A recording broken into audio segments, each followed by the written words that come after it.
nay mình thành xé nè cho tiền nó đây để tôi ở chỗ có tôi có nước quả trà thì nó tiếp trả đời đưa một niệm sẽ không mang ra nhưng mà cái tên á đâu phải trả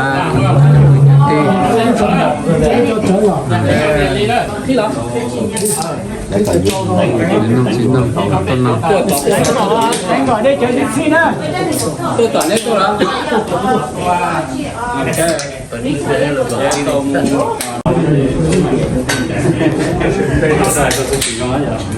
cho để cho tí sắp để sắp đó là cho để cho tí phòng no cho để cho tốt học phố qua lúc nó toàn anh trà với trong học ô đừng học tôi bỏ bé tồn tại để được tôi học tôi sẽ có tôi này nó cái tôi rừng này rừng trà hồ nó rừng nó trắng nó bé giống một ốc của chợ sư đọc họ cho nên ta không có của là của kẻ đẹp của kẻ bây giờ ốc chợ sư khác thì nó xài chả không phải là một chỗ nó đấy một chỗ cho nên tôi chào những cái gì mà nó bằng chợ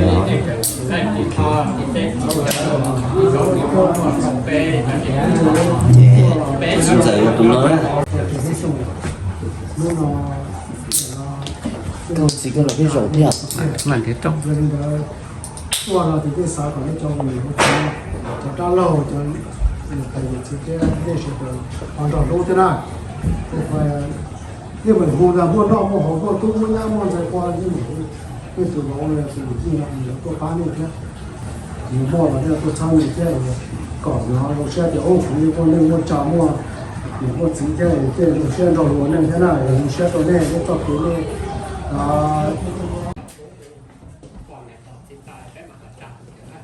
Lea Lea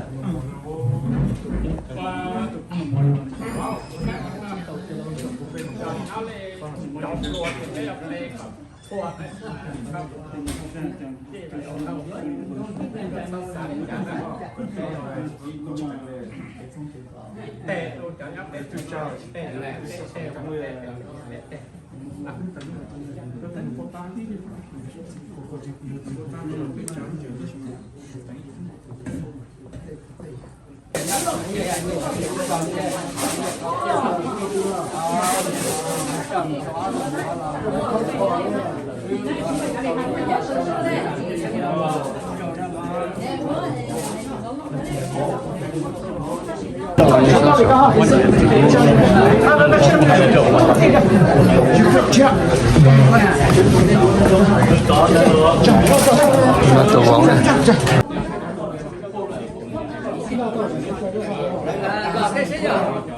chú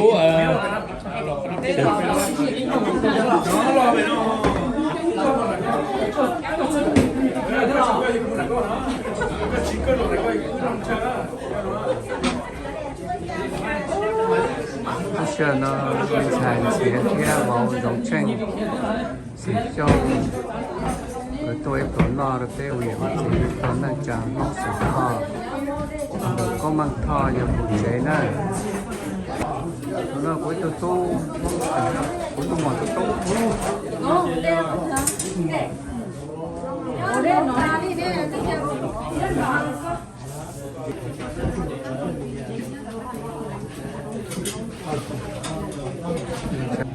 cái mỏ khó chấn đó ít khó cho họ săn tì họ ý giờ họ săn o khó tê cái cua rồi săn nổi giống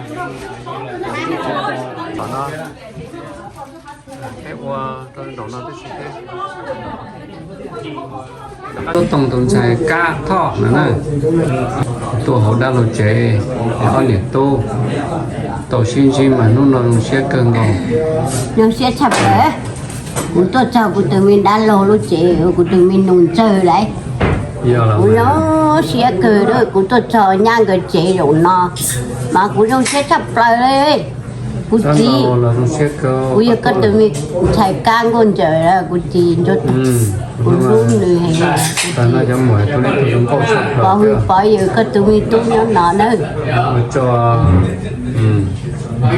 bé tôi cho hoa但是那基础冬天年在那些bé谁年是只有bé什么能够自己多那多个正常过年么个我能够自在个这给路个要一东西都只有上上到了bé谁了说说不了准备去掉这个所以从高冷的路边我说bé什么能够自在的xe mà好nhau lần đầu nó khô để bé xí trong bé sẽ đâu chỗ này mà sao tôi xe tôi chỗ với nhau nào thế nhanh chóng nó mà chỉ chừng phao chỉ chỗ à tôi nó chỉ chừng bao chỉ chỗ thế à bao sao nè thì tôi nó mà giờ tôi nó cái tôi nhận lúa con chở nhớ rồi chị tôi nó chị lúa nó quá tôi xài tôi vào nhắm cả tên này ở tôi nó lo nè xe ở trong xe đời như cho mình xài mình vào xe đời tôi nè lúc chưa phải trở lại tôi có lúc chưa cái gì thì tôi nói thì bây tôi xài con rồi thế nhớ rồi bây giờ chắc cả thì tôi nói mà tôi xài xua nè đây tôi bảo tôi xài xua tôi nè nhớ rồi cũng cái lô chú tôi xài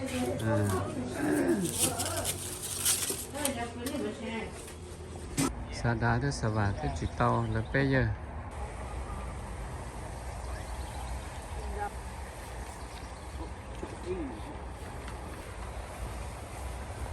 There we go. There we go. All right. And then Velcro it. good Velcro there should be Velcro on each corner, and you just wanna pull it tight. Yeah. That'll set. Yeah, yeah. You know what? Well, you might be right. Let's just let's Velcro these to the. Yep. So Velcro to the top.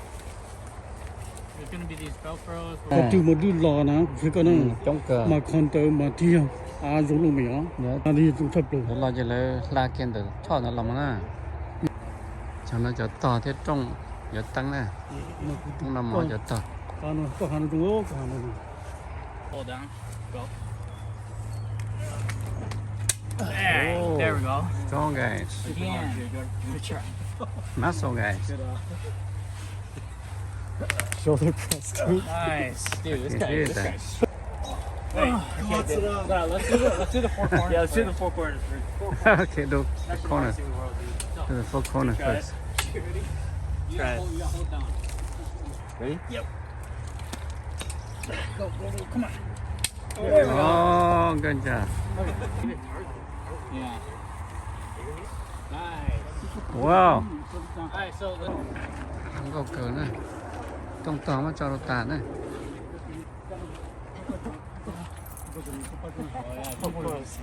nó chế nó tôi tàn nó đã lâu rồi tàn nó này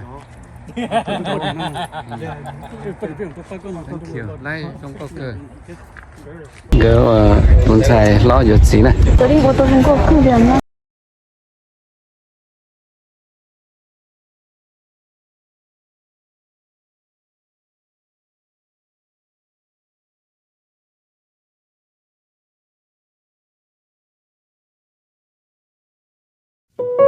Thank you.